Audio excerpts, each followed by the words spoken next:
I must pop this pimple before anything continues. We can continue now. You ruined your own wedding because of a pimple! Mama, I couldn't help it. I cannot see a pimple and not pop it. Olori Buruku, you are a complete and total disgrace to this family. Nkechi was born in Umueze village on a Tuesday morning in 1998. Her mother said she came out angry, fists clenched, eyes blazing, ready to grab the world. The midwife laughed and said, "This one will have strong hands." Nobody knew how true that would be. By age 5, Nkechi had a habit. A small one at first, barely noticeable, but it was there. If she saw a pimple on someone's face, on her mother, her father, her siblings, she could not stop thinking about it, could not stop seeing it. The pimple would sit in her mind like an itch she could not scratch, like something broken that needed fixing. And her hands would move before her mind caught up, reaching, touching, pressing, pop, done. The relief would flood through her body like cool water on a hot day. Her mother would slap her hand away. "Do not touch people's faces, Nkechi." But the damage was done. The pimple was popped. The need was satisfied. For a moment, her hands would rest. By age 10, the habit had grown. It was not just pimples anymore. It was bumps, blackheads, whiteheads, ingrown hairs, anything on the skin that was not perfectly smooth.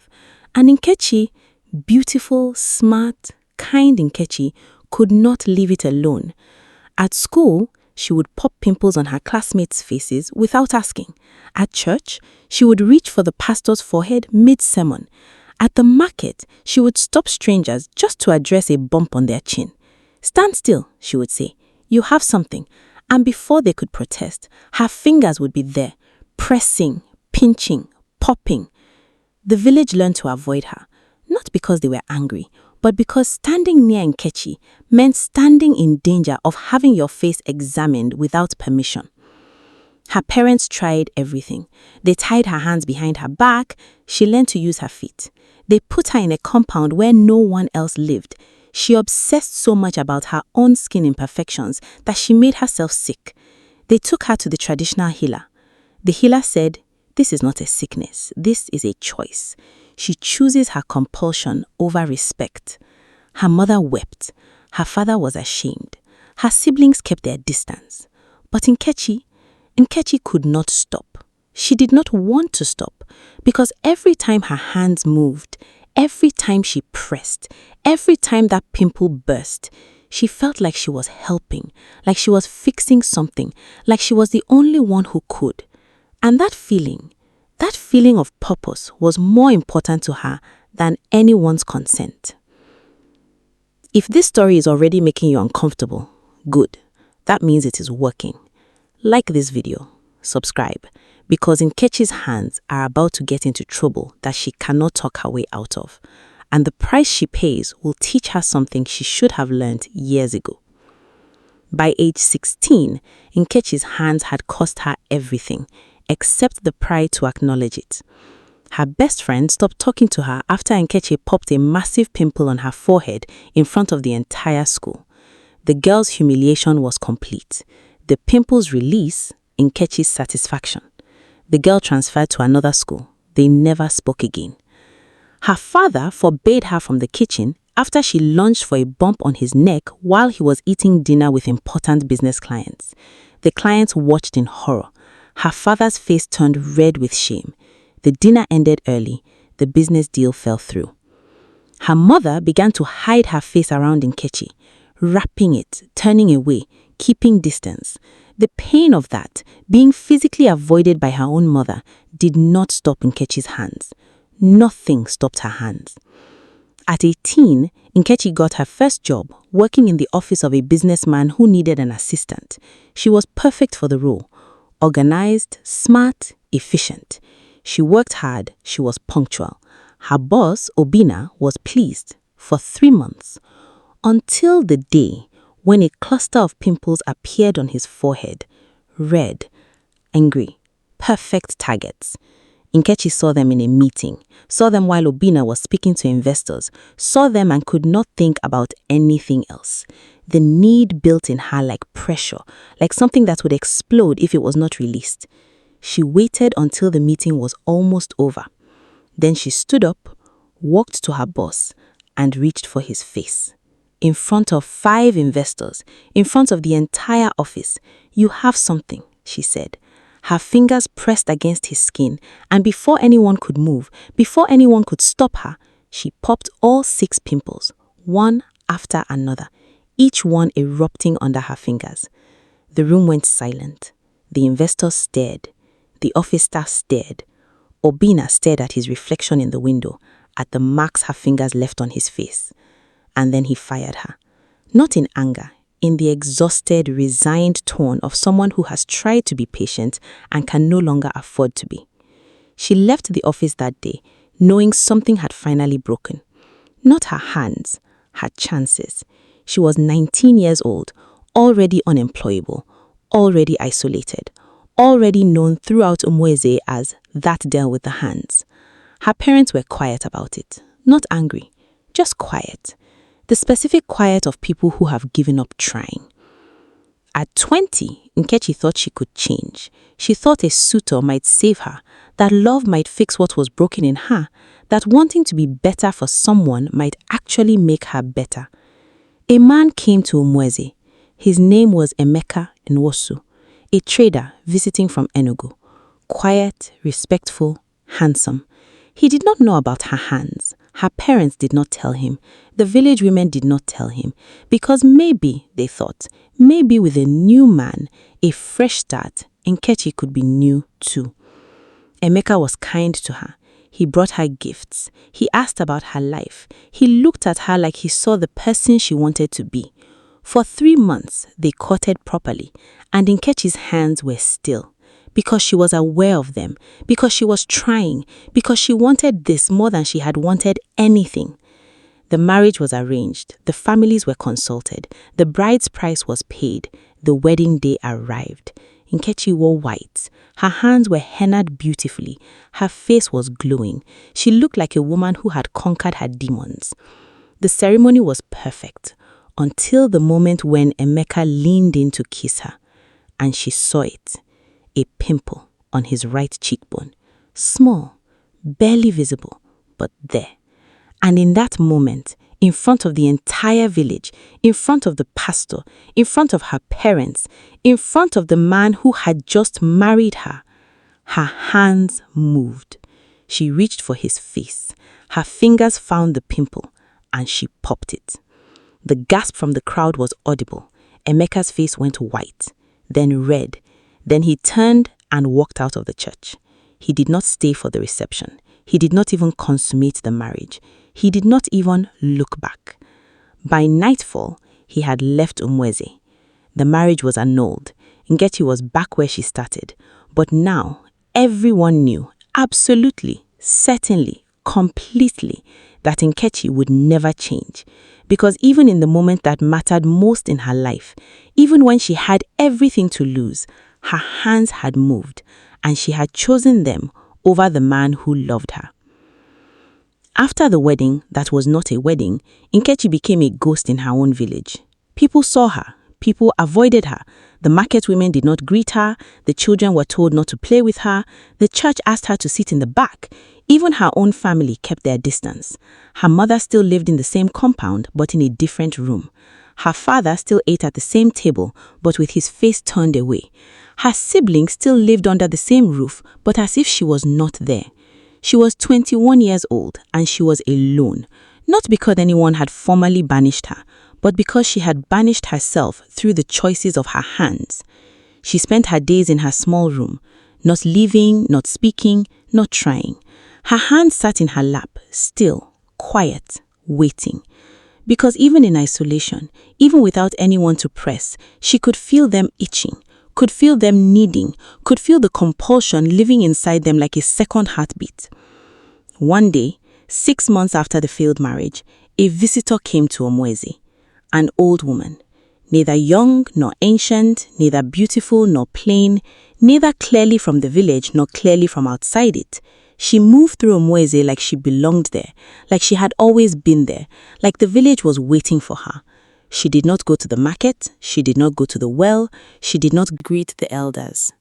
She came directly to Nkechi's compound. The old woman knocked on Nkechi's door. Nkechi opened it and saw a face she had never seen before. But the face was covered, not by a wrapper or head tie, but by pimples, hundreds of them, thousands, covering every inch of visible skin.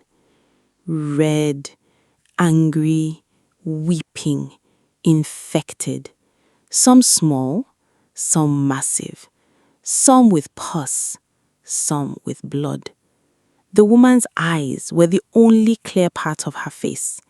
Everything else, diseased. And when Nkechi saw those pimples, her hands moved, not out of choice, out of need, out of compulsion, out of the hunger that had lived in her since she was 5 years old. The old woman smiled, and Nkechi's hands began to work. The first pimple she pressed, it burst open, pus and blood everywhere.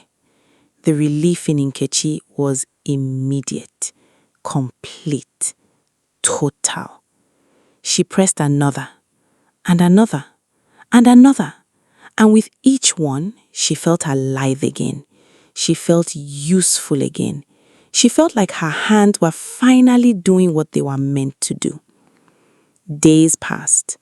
Nkechi forgot to sleep, forgot to eat, forgot everything except the pimples. She pressed and pressed and pressed. But something was wrong, because every pimple she popped, 2 more appeared. Every infection she released, 3 more developed.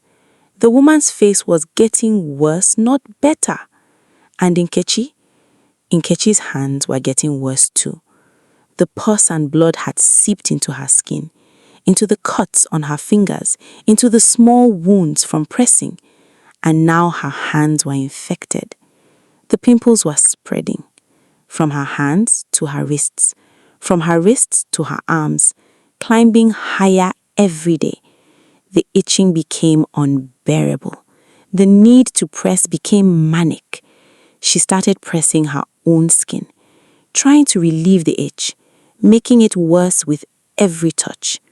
"Stop," the old woman said. "Finally. You cannot fix this." "What are you?"